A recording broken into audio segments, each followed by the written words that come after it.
Bonjour tout le monde, c'est New People, on se retrouve tout de suite sur les infos du jour. On commence tout de suite avec Prince Michael Jackson qui n'a que 16 ans, mais qui vient de décrocher son premier job à la télévision. Correspondant pour Entraînement Tonight, le fils de Michael Jackson a réalisé sa première interview avec l'équipe du film Le Monde Fantastique d'Oz. Prince Michael, le fils de Michael Jackson, aurait pu exercer n'importe quel métier ou même faire le choix de ne pas travailler du tout. Pourtant à 16 ans, le jeune homme a accepté une offre d'emploi. Il est à présent correspondant pour Entraînement Tonight, une émission sur les stars diffusée aux États-Unis sur CBS. J'ai grandi au milieu de tout ça, a-t-il confié à la présentatrice Brooke Anderson, notant toutefois qu'il est différent d'être celui qui pose les questions plutôt que de se faire interviewer. Pour sa première mission en tant que journaliste People, il a eu la lourde tâche de conduire de A à Z un entretien avec une partie de l'équipe du film Le Monde Fantastique d'Oz. Le résultat sera révélé dans l'émission d'aujourd'hui, mais sa rencontre avec Zaf Bram, James Franco et Sam Raimi s'est a priori bien passée. Décontracté, le fils du King of Pop affiche une maturité déconcertante pour un garçon de son âge. C'est ce que la plupart des gens me disent, a-t-il reconnu. Tout ça, c'est grâce à mon père, il m'a bien éduqué. Si Prince Michael Jackson semble se plaire de l'autre côté de la barrière, il ne compte pas non plus rester indéfiniment dans le rôle d'intervieweur. À terme, c'est dans ce milieu artistique qu'il voudrait laisser une trace. Je voudrais devenir un producteur, réalisateur, scénariste et acteur accompli, a-t-il expliqué. En attendant de tourner son premier film, il aura tout le loisir de demander des conseils aux stars du cinéma grâce à son nouveau métier. On va maintenant partir sur Harry Styles, le chanteur des One Direction. Jusqu'ici, Harry Styles était resté silencieux sur sa rupture avec Taylor Swift en janvier, mais au cours d'une interview, le membre des One Direction est revenu sur cette séparation. Depuis la fin de leur histoire en janvier dernier, Taylor Swift et Harry Styles n'avaient pas encore officiellement évoqué leur rupture. Mais aujourd'hui, il a enfin réagi à sa rupture avec Taylor Swift. Au cours d'une interview pour une radio londonienne, le méchu des One Direction a assuré qu'il ne passait pas ses nuits en pleurs, à écouter du Mariah Carey, en enfilant des pots de glace. Je vais bien, merci, a-t-il déclaré, tout va bien. Donc voilà, Harry Styles nous a affirmé qu'il allait bien, mais il nous a toujours pas dit pourquoi il a quitté Taylor Swift. Aux dernières nouvelles, c'était parce qu'elle était nulle au lit.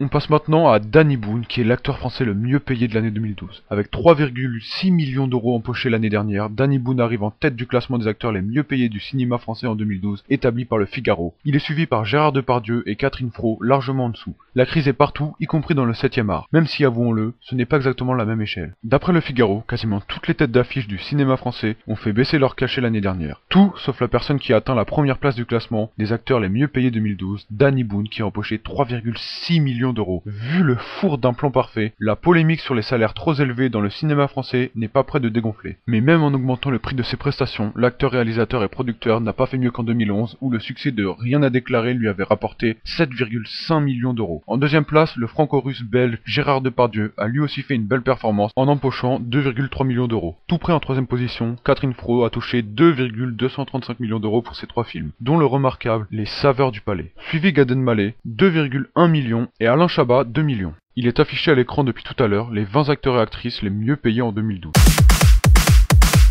Et on va finir sur Patrick Bruel, qui est sur les traces d'une ancienne conquête à Londres. Patrick Bruel aurait piqué une fille à Mick Jagger, en tout cas, c'est ainsi qu'il a décidé de fantasmer sa jeunesse. Le chanteur s'est offert un petit délire perso dans un court-métrage drôle et touchant. Elle était dans les premiers rangs, elle était si jolie que je l'ai remarqué tout de suite. J'ai chanté Angie pour elle et je pensais qu'elle me regardait. Et puis ce petit Frenchie se pointe, il se rapproche d'elle et l'embrasse. Une des grandes occasions ratées de ma vie. Ces mésaventures sentimentales, c'est Mick Jagger qui l'a rencontré lors d'un interview, et le petit Frenchie en question n'est autre que Patrick Bruel. Dingue, non? Dingue, certes, mais surtout totalement inventé. Le Mick Jagger qui parle face à caméra est aussi fake que l'histoire qu'il raconte. C'est ainsi que commence un court-métrage imaginé par Patrick Bruel pour faire découvrir She Gone, une des chansons de son nouvel album. Chanter, il ne le fera pourtant quasiment pas au cours de ses 7 minutes 42 de déambulation dans le Londres de ses souvenirs. En quête de cet amour, né lors d'un concert des Stones en 1967. Le chanteur joue à la perfection l'amoureux transi qui a tout conservé, le billet du concert, une vieille photo de la jeune femme. Il parcourt la capitale anglaise sur les traces de sa chimière, croisant des protagonistes de l'époque, de la femme qui vendait des billets de concert au groom de l'hôtel où il logeait à l'époque. Tourné à la façon d'un documentaire, le court-métrage arrive à soutenir en haleine. Alors Patrick retrouvera-t-il sa jolie anglaise ?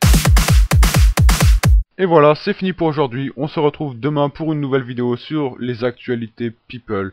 Si vous voulez être averti à chaque sortie de mes vidéos, il vous suffit juste de s'abonner à ma chaîne.